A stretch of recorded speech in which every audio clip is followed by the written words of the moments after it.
Welcome back to Season 9 of Talking with Traders. We're into the 5th year of this podcast that began in 2020. Once again, IG have come on board as the sponsor of the podcast. We're truly grateful to have such a global leader in online trading as our sponsors. In the coming weeks, I'll be interviewing various guests from around the globe on the topic of trading.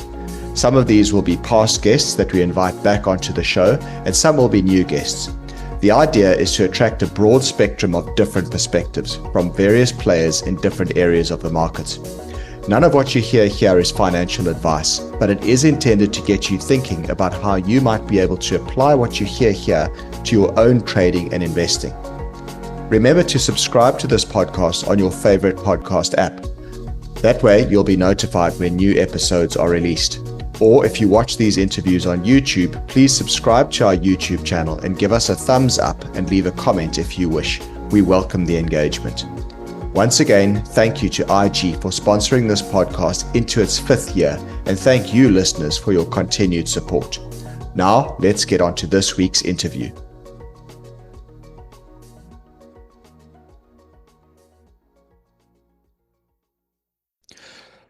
For this episode, I'm doing something a bit different. It's the last episode for 2024, and I've decided to be a bit reflective. Hosting this podcast is a privilege, as I get to question some brilliant traders. We've been at it for nearly 5 years, and in that time, I've recorded over 110 interviews. Certain interviews have really stood out for me. So for this episode, I've decided to compile a bunch of clips from some of my most memorable interviews of the past year. The clip I'll start with is from Charlie Burton of charlieburtontrading.com.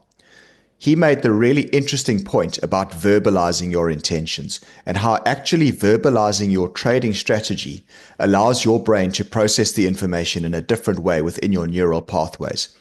This is something to really think about if you're stuck at home trading by yourself without being accountable to anyone. Let's take a listen.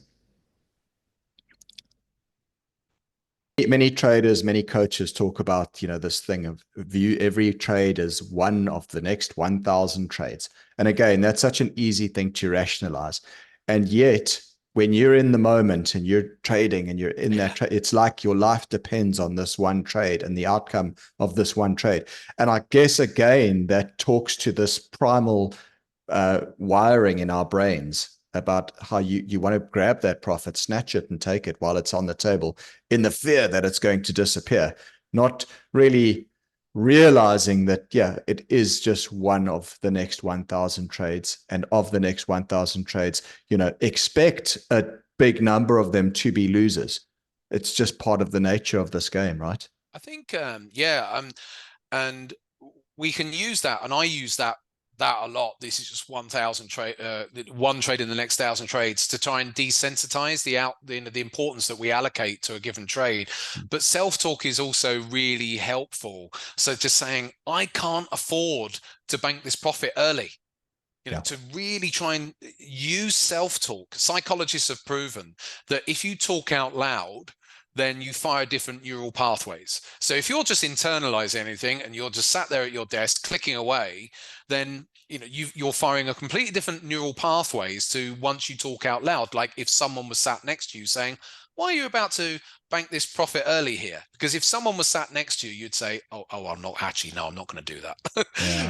So psychologists have proven that if you talk out loud, you fire a different neural pathway and say, actually, I can't afford to take this. Because what we mean by that is, like you've just said, over the next 100 trades, if I'm banking those winners too soon, ultimately I'm going to lose money or make way less than I should be. I'm going to massively underperform the true potential of the approach that I've got.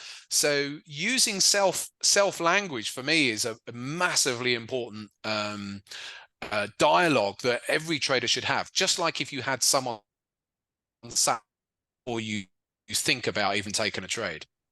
Yeah, that's really interesting. So it comes down to sort of an accountability, I suppose. And like you say, if you had someone sitting next to you, or you're sitting in a dealing room, or in this day and age, when we're all working from home, some sort of a virtual dealing room, maybe a Discord channel or something similar, having that accountability actually is really helpful.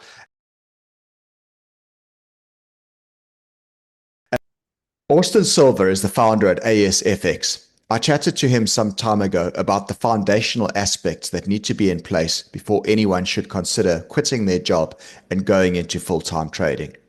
A lot of people come to me, and I'm sure they probably come to you as well, and come with the story that they want to quit their job and take up trading because they believe that they can make a living from trading and they can replace their income from trading. It's quite a scary prospect usually, and I usually talk people out of it as much as I can. But I mean, what are some of the foundational elements that one would need to have in place, assuming that you would actually say, yeah, cool, you're actually ready to go and try and trade for a living? I mean, it's a tall ask. I think it's a very tall ask, but it's a tall ask. What kind of fundamental foundational things do you look for? Well, one, I think it would be, think of that. Yeah, it would be, where are you in the world and what are your expenses? If you live in the Dominican Republic and you need $1,000 a month to live, this is a different conversation than if you live in Florida like me and have a kid and I need $15,000 a month to live a decent life. You know what I'm saying? Yeah. So I think it's all about your expenses. That first. Second would be, no one should be just dropping one stream of income to pick up another stream of income that is a business where you're going to lose money. That doesn't make any sense. Trading is a business where you will lose money some months and some years. Why would you quit and cut off one stream for a stream that could actually hurt you more? Like, that mathematically just doesn't make any sense, right? Yeah. So the best advice for those people, figure out how much money you need to live. I would also, in the meantime, before you quit your job, pay off all your debt. Get rid of everything. And then once you know how much you need a safety net. And I also think not just a couple of months, I would really say a year safety net at least. Yeah. And I would not just go all in on trading. I'm the same as you. I do not recommend that for anybody. I think having multiple streams of income is the only way to ensure that you and your family can eat during whatever 10, 15, 20-year period we're about to go through with very high inflation, things continuing to get expensive. Why would you want to risk your livelihood on just one thing? What if your brokerage gets shut down? What if you get banned from trading because you're in this one country that's now banned from trading the asset you like to trade? It's too much eggs in one basket. So whether you start a new business and you just do a little side hustle in your non-trading hours, trading is not an all-day thing. No one needs to be at the desk all day as a retail trader. You can make plenty of money without being stuck. So go out. Like, I have a guy here in the States named Akil. Akil is a track coach. I used to live near him. He does track coach. He gets paid a little bit of money for that, I'm sure. Nothing crazy, but it keeps him off the desk and it keeps him diversified a little bit. He also has a coaching business. I think I'm big on personal branding, So I tell people, like, with digital marketing nowadays, go listen to Gary Vaynerchuk. You can easily start a personal brand and you can start a blog. I mean, of course, everybody here loves trading, but Garth, what else do you like doing? Like, you like sports? You want to do a cricket blog? You want to, like, you know what I mean? You can do, there's so much money out there. People just don't want it. You got to want it. So if you want it, you can go all in on your trading, but you can be all in on trading while still having other streams of income. Make sure you don't go on. So that's a big thing. Yeah. Okay. Journaling is something that comes up again and again in the interviews I do. Most of the traders I speak to are very strong on the idea of journaling, both journaling all their trades, but also journaling about the mental aspects of their trading. In that respect, I spoke to the man who was heavily involved with the development of the Trader's Mind Journal, high performance coach Steve Ward. I want to talk to you, Steve, about journaling. I know this is something you're very big on, so big, in fact, that you've published the Trader's Mind Journal, which we'll talk about in a moment. But I've certainly applied some of the journaling techniques that you talk about in Bulletproof Trader. And I must say that I've noticed a marked improvement in my general approach to trading, general feeling of well-being. And the things that are included in the journal are quite interesting. And I want to chat to you about this and ask you, obviously you think it's important for trading. So I'm not going to say, do you think it's important? It is important. We know this. But more particularly, what aspects do you think should be covered in a journal for a trader? Okay. So there are different types of journals. I think that's important to recognize. So we might have the traditional, let's call it the trading log, so I keep a record of, here's the trade I made, here's when I made it, entries, exits, position sizing, how I managed the trade, and a review of the trade. So, and again, I think that's a fundamental process to have in place for all traders. Gets tricky for some of my traders who are trading hundreds of times per day, so it has to be done in a different way. But for most people trading maybe from home, making a few trades a day, that's, for me, it's a basic discipline. Yeah.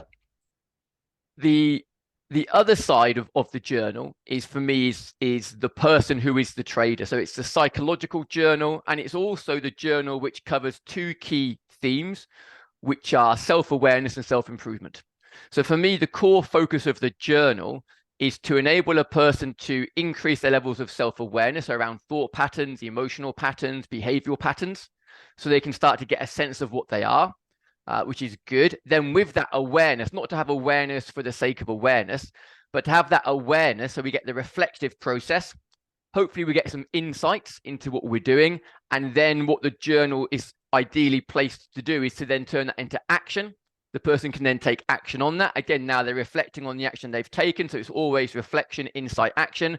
And through that process, over time, hopefully make changes around mindset, around how they manage emotions, how they manage their behaviors, forming habits, processes, such that through the process, there is like an evolution of the person. So for me, journaling just for the sake of journaling is just a waste of time. Yeah. For me, it has, it's for anything. What's the intention behind it? Why am I doing this? Why am I going to commit time and energy to this?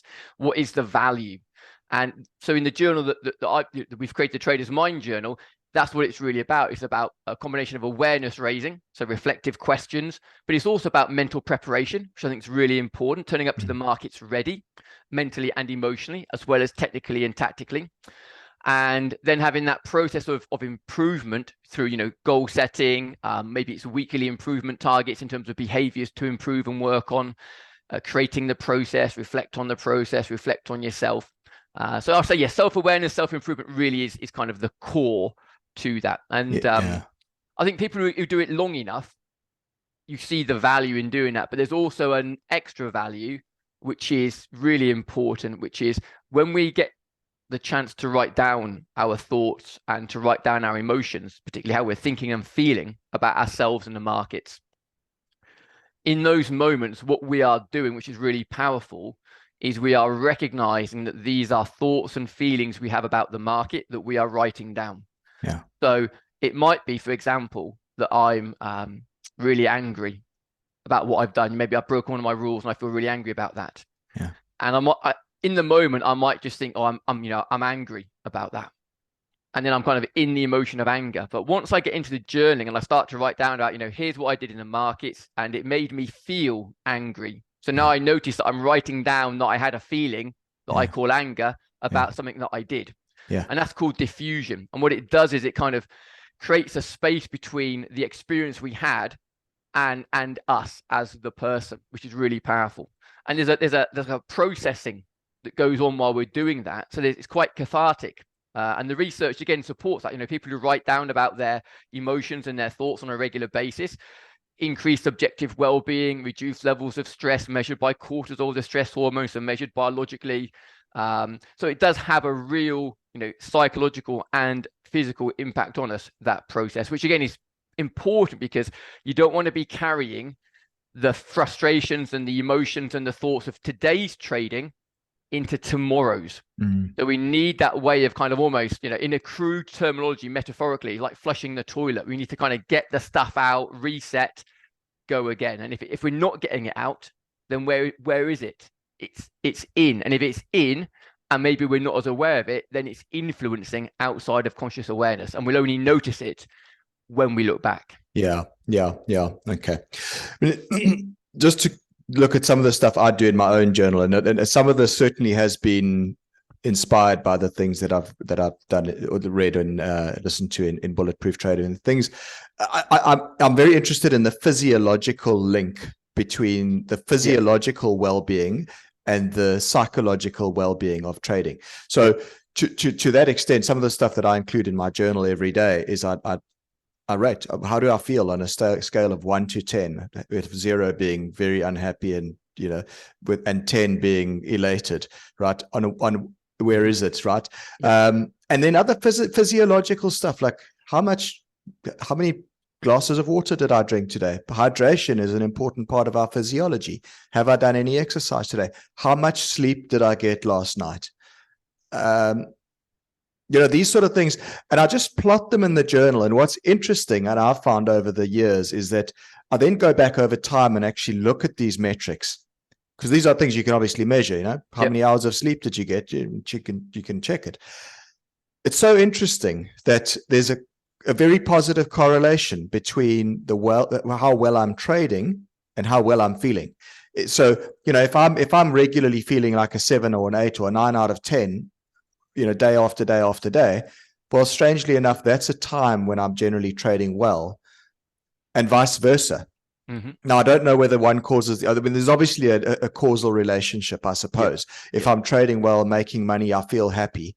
But it's also a case that I think if I'm feeling happy and, upbeat about life, maybe I make better decisions. Mm-hmm. Well, it's a good thing to bring up, because a lot of my work, whilst it might be performance and psychology, a big piece of my work is also physiology. So I'm like a mind-body guy. For me, it's not two separate entities. So the brain sits inside the body. Brain's about 2% of our body weight, and it's about 20 to 25% of our calorific consumption. Okay. And it's most energy hungry when we are doing things like planning, decision making, strategizing, when we're exercising self-control and willpower. So anything kind of higher level cortical functioning requires more fuel. Now, if you think about trading, it's decision making, it's risk taking. We're navigating uncertainty. We have to plan, we have to react, we have to exercise self-control and discipline. All that's high order brain function. So if the brain is underfueled, if there's not sufficient resources in the brain to do that or to do it well, then it will play out in our trading. And this is why with my institutional clients over the last probably 7 or 8 years, we've done increasingly larger amounts of work around the physiology. And you talked about trading well. I see that's the phrase I use, but it's two-edged. Trading well, as in I'm trading well, as in I feel well, and I'm trading well, as in I'm making good trading decisions. Mm-hmm. So for me, trading well, if you think about well-being and then high performance, people often think about, I want to be a high performance, I want to trade well, but they don't appreciate the importance of well-being in enabling you to trade well as such. And so for me, and this is true in all high performance, and we're seeing it now in sport where they've been two almost separate entities. They go, no, you can't separate well-being and high performance. They go hand in hand. You have to look at both, and it's true for traders and investors exactly the same. The state of the body will impact the state of the brain. Our capacity to make good decisions, or our capability to make good decisions, depends on our capacity that's available. So sleep, hydration, as you said, Garth, nutrition, feeling rested and recovered, our level of physical fitness and well-being, all of that at some level is impacting what goes on cognitively and emotionally. So and again, you're right, we can do that in very simple ways, just recording down hours of sleep. We could record down just as you did, mood. I often get, or we do in the Trader's Mind Journal, we have a 1 to 5 scale for stress. So just feeling of stress, 1 for energy, just very simple day-to-day, subjective, self-calibration. But again, if you do it regularly, then it becomes quite useful. I've got some traders that do that during the course of the day. So they track stress, energy, and mood, start of trading day, mid trading day, end of trading day. Some do it every hour. It just depends on what, whatever's useful. But again, subjective. Other traders, other clients, obviously we've got wearables now. So we use the wearables. We've also got some higher level, more clinical grade technology that we use as well. So we can capture the data and the stats. Because things like stress and fatigue particularly do play out in terms of risk aversion. If you're highly stressed and you're highly fatigued, you become more risk averse as a general rule for most people. Right. So it does impact decision making. It does impact risk sensitivity. So it does matter. And, it's another thing which actually we have some controllability over. We can't control the market, but we can control how we arrive at the market psychologically, physiologically, and so on. Or we certainly have higher levels of control over that. Yeah, I guess we have control over the habits we form, and forming good habits ultimately, I guess, will feed into better performance as a trader. So over time, yeah. I mean, in any given moment, you can make or lose money, and it can be as much down to luck as anything else. So, Mm. you know, just because you are healthy, fit, and well doesn't mean in the very next moment you're going to make a great decision. Yeah. But you're more likely to. Yeah. Well, I mean, I often liken that, and the consistency of trading it is, it's like playing golf. You know, anyone can hit a good golf shot down the middle of the fairway, you know, or sink a 30-foot putt. You can do it once. Can you do it shot after shot after shot consistently? Well, most people can't. And it's about the habits that you build up to get to that point. Agreed. Position sizing is a critical aspect of trading success. I spoke to Tom Sosnoff, the founder of Tasty Trade and Tasty Live, which was acquired by IG last year. When I asked him about the common mistakes that amateur traders make, he made the point that incorrect position sizing is right up there amongst the biggest errors. Okay, all right, super. Now, Tom, on your Tasty Trade, on your Tasty Live show, you've got a show called Fast Market, which I find very interesting. I enjoy watching that. And that's where you receive trade ideas from your clients, from your followers, and you assess them live. And you've got an incredible knack for being able to analyze a trade and decide very quickly whether it's a good idea or not a good idea. You then put those trades on in most cases, from what I've seen.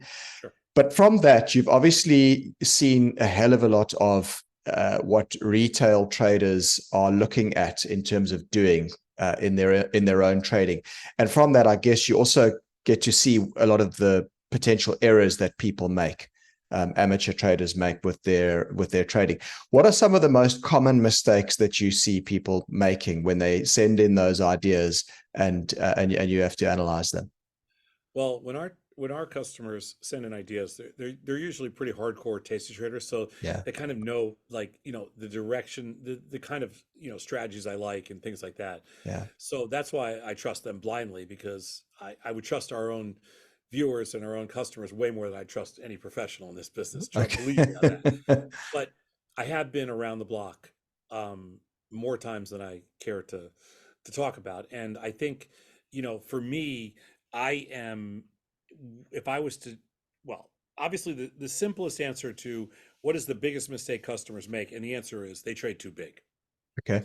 You know, I mean, you can talk about discipline, you can talk about, you know, strategy, you can talk about lots of things, but the reality that that customers, you know, the reality of mistakes that customers make is that they trade too big, and they do not understand, you know, some very basic things like allocation of capital, capital efficiency, and trade size. You know, there are a lot of different ways to make the same type of trade. If you have a $200 stock, for example, you know, you could tie up a lot of capital by doing something that's undefined, and you might want to make that defined so that you can use, you know, a tenth or a 20th of the capital. And then if you're trading a, you know, a $15 stock or a $20 stock, you might want to do it undefined because it's cheaper than doing it defined. So I think that an understanding of capital efficiency and how to, you know, how to use your capital, and also, I mean, the biggest mistake is trade size, but not understanding capital efficiency, not understanding, you know, there's a little bit of nuance to products and trading and things like that. So I think, you know, lack of know-how, but mostly trade size. Mostly trade size. And I guess that comes back to that old fear and greed in the markets. And that's the greed component possibly coming out there. People love, you know, a lot of people don't like the grind. You know, to be successful in trading, just like anything else, you know, I'm a law of large numbers freak, and you've got to do something a lot in order to, you know, be able to recognize the opportunity in that, you know, and a lot of people aren't willing to make that commitment, don't want to make that commitment. Also, a lot of people, you know, love the idea of potentially, you know, overnight success and things like that. It doesn't, you know, the truth is it doesn't really happen. There is no such thing as an overnight success. You know, for every one person that does, 100,000 people don't. Yeah. What's that old thing that said it takes 20 years to become an overnight success? Yeah. It's there's a lot of truth to that. And there's in our world, you know, I understand this.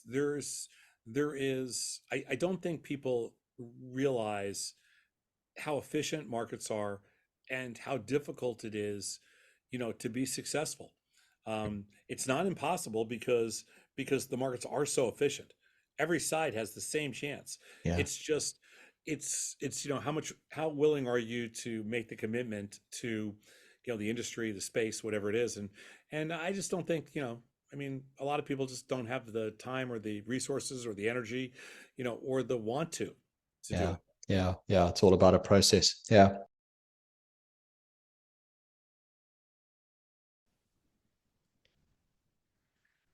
At the end of most interviews, I always like to ask my guests what 2 or 3 pieces of advice they would offer to those who are starting out their trading journey. Tom Basso is a bona fide market wizard who was interviewed in Jack Schwager's book, New Market Wizards. This was what he had to say on the topic. Last question, Tom, before we sign off is, a lot of people listening to this will be retail DIY traders, starry-eyed people wanting to make a go of it. And I know this is a difficult question because we've got limited time, but 1 or 2 pieces of advice you would give to them wanting to start out getting involved in the markets. And I know to say 1 or 2 pieces of advice is extremely limiting, but if you could, what would you say to a youngster starting out?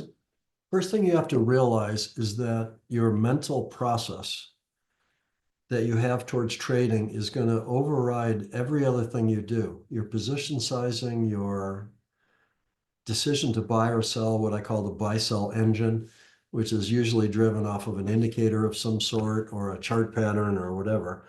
All of that is going to be ultimately overridden and managed by your mental process. So I'd really work hard on things like awareness, self-confidence, self-esteem, those types of things. I have done a good job over time of having high self-esteem, high self-confidence. I've disassociated myself from what I'm doing to a certain extent using observer self and trying to get into my mind, my own mind. Right. By doing that, it allows me to be a lot more calm and collected about what's going on. And I think that leads to repeatability. Discipline is easier.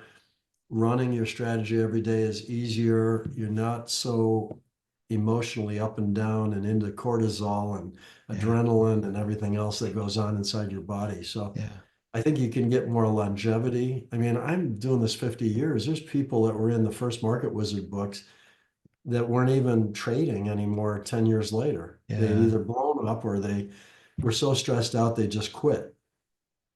That's not my thing. I just want to keep doing what I'm doing and make it easy. Yeah. So that's the first thing I would give advice to new traders. Work on your mental processes a lot and don't underestimate how important it is.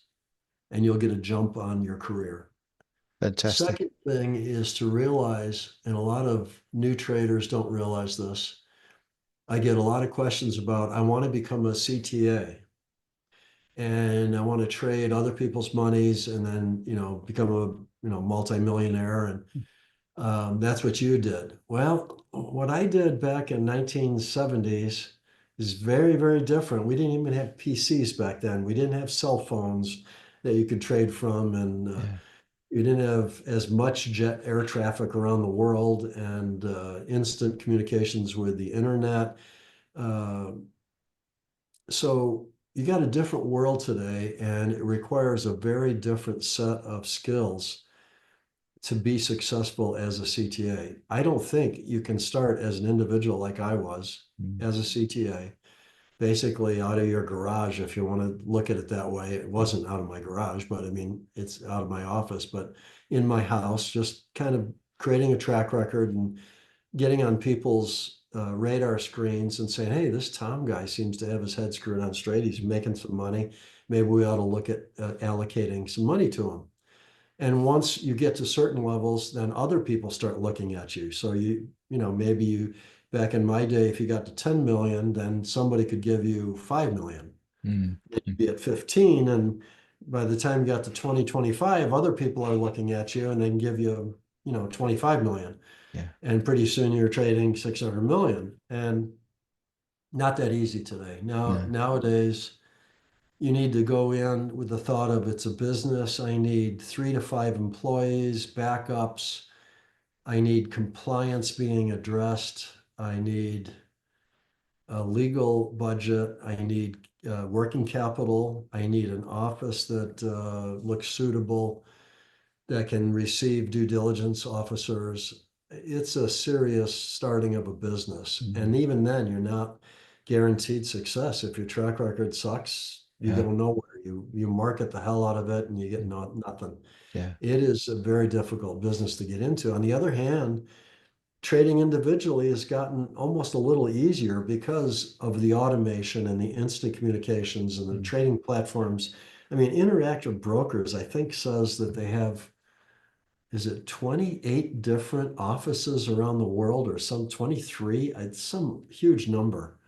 They're interconnected, all of them. And so you can get to any exchange, instantaneous, trade just about anything you want. And you didn't have that world back then. I mean, back when I first started, if you want to trade futures, you got to go through a futures broker. And if you want to trade stocks, you can go to like a Merrill Lynch or one of the stockbrokers. The two had nothing to do with each other.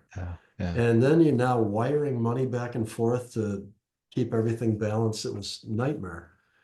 Today, the individual has a lot more ability to do things that they didn't have the ability to do. And I still say that the liquidity for an individual is suitable in a lot of markets, a lot more markets than the institutions can deal with. So I would seriously consider, as a new trader, trying to exploit markets that you almost know the institutions can't mess with. And get some return streams going, get some experience under your belt, eventually start participating in more and more markets, more and more strategies, more and more time periods. Automate it if you can, just to save yourself the menial effort. Those would be two things I'd look at right away. If I were to come up with a third one, I would say that capital and your position size is far more important than you will think it is. Back when I started out, it was just sort of, oh, I'll just buy 100 shares of the stock. I didn't care. You start realizing that, no, you got to balance this out better. So then I said, oh, I could balance this.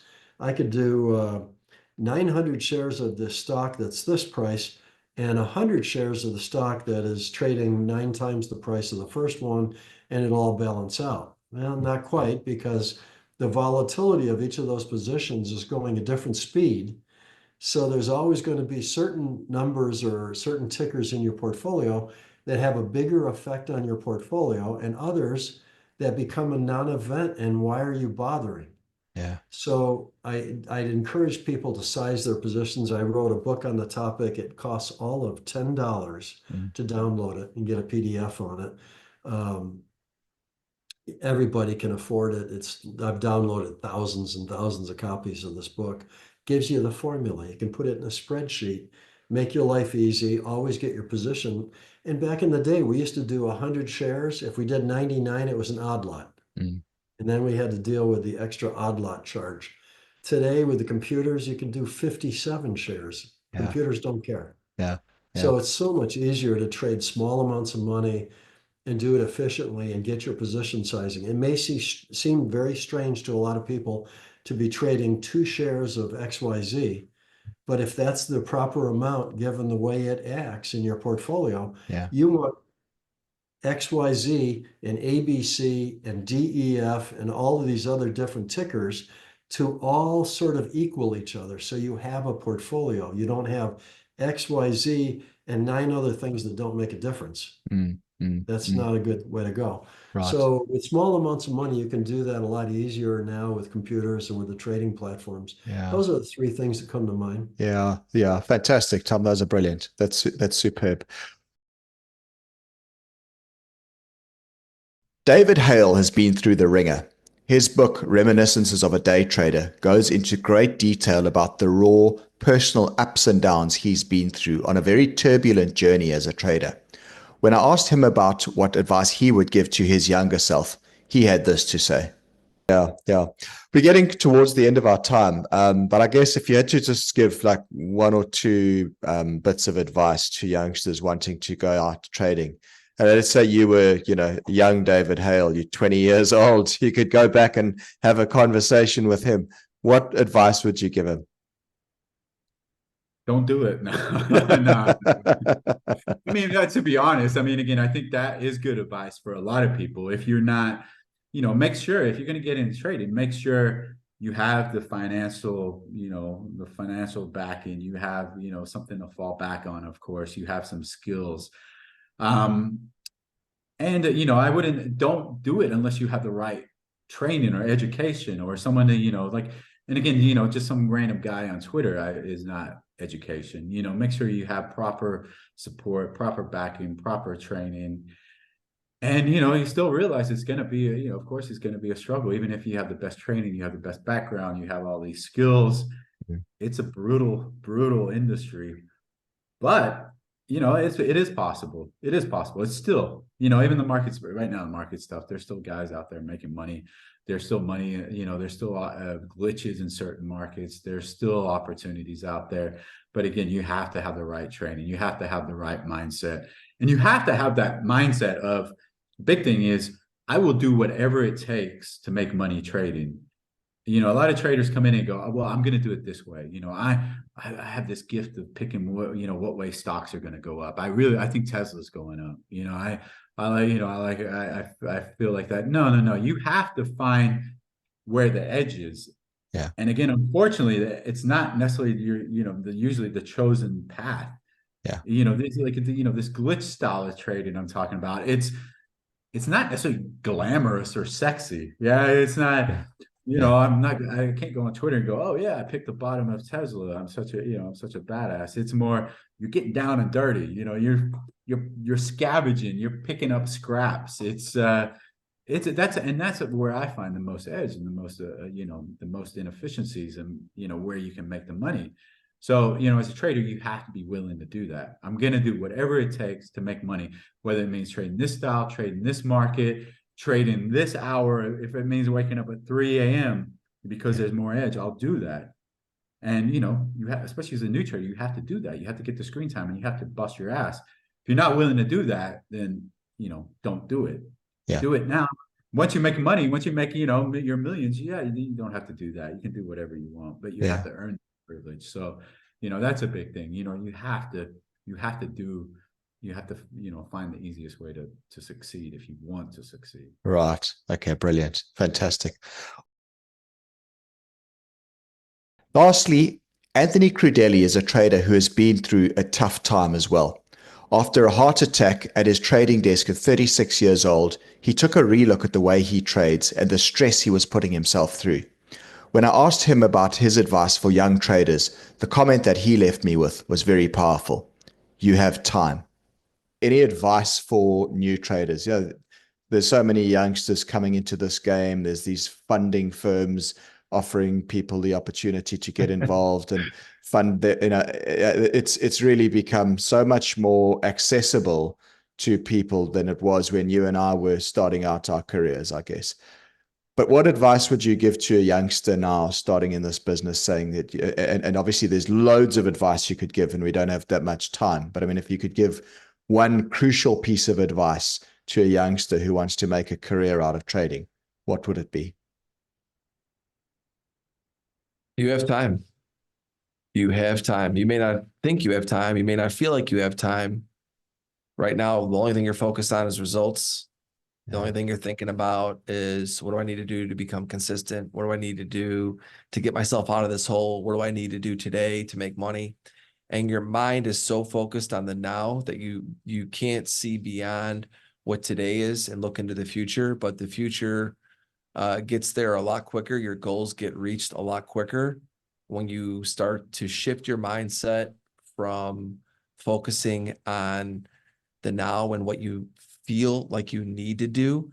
And when you stop focusing on day-to-day results and you start harnessing that energy and focusing on process.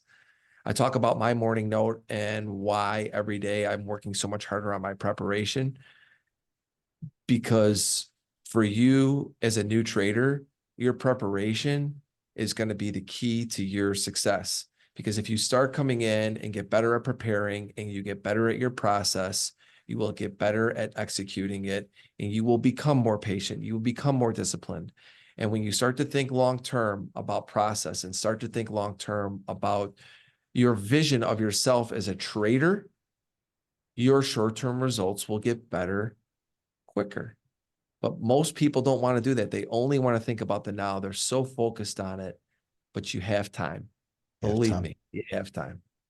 What a great answer. You know, I ask a lot of guests that question, and that's brilliant. I mean, you've got time, and it's so true. Yeah, time is the greatest asset that you can have. When you're young, you've got lots of it. Yeah, you do, buddy. And you don't believe it until so many years go by. And I look at myself now, I'm 46. I feel like yesterday I was 26. And if I would have thought this way back then, I would have made a lot more money. I would have made better decisions. Not that I'm unhappy with where I'm at. It has nothing to do with that. Yeah. But the point is that I put myself through a lot more pain than I needed to because I couldn't slow things down. I was in a big rush. I wanted everything. And it just took a lot longer because I wanted everything so much quicker. Yeah. It reminds me of that, I don't know if it's like a metaphor, but the farmer that goes out at night and tugs at his crops goes hungry. And it's kind of what you're saying, right? Just allow the time to do its work. Don't force it. That's right, man. Fantastic. Well, that's a wrap for 2024. All that's left is for me to thank you for listening to this podcast over the past year. Thanks to IG for their continued sponsorship. Have a wonderful festive season. If you're traveling over this time, please travel safely, and I look forward to bringing you more insightful conversations in 2025. Thanks for joining us for this week's episode of Talking with Traders, sponsored by IG, a world-leading CFD provider. We really are privileged to have such a strong global provider of online trading services as our backer for this podcast series. Remember to subscribe for more episodes by clicking on the subscribe button of your favorite podcast app, or if you're watching on YouTube, please subscribe to our YouTube channel, give us a thumbs up, and leave a comment. We welcome the engagement. Till next time.